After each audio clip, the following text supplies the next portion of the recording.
everyone. You know what guys, ang pinakamabisang panlaban sa hinaharap natin, malaking pagsubok man yan, negative na pagsubok man yan,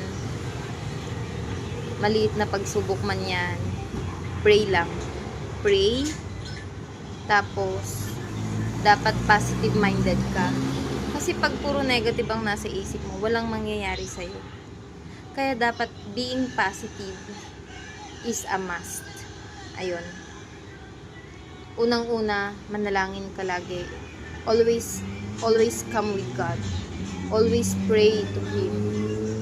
Kasi sa lahat ng problema natin, maliit man yun o malaki, si God lang ang tanging nag-iisang magbibigay sa'yo ng way para masolusyonan ang mga problema mo.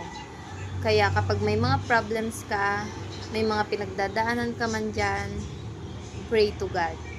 Always pray. And think positive. Huwag nega. Kahit malapit na ang deadline, huwag nega. Pero syempre, di ba? Hindi naman pwedeng wala kang gawin. Kapag ka may mga problems ka, yes, you're praying for your problems. Nagpo-pray ka kay God, humihingi ka kay God ng tulong. Tapos, you're thinking positively. Pero, dapat sabayan mo ng gawa. Do some effort para mangyari yun. Kasi, pag hindi ka rin naman nag-effort, hindi ka gumawa ng paraan para mangyari yun, paano ka naman tutulungan ni God, diba? Kaya, dapat always pray, think positive, and sabayan natin ng gawa. Ayun lang. Just a little reminder for today.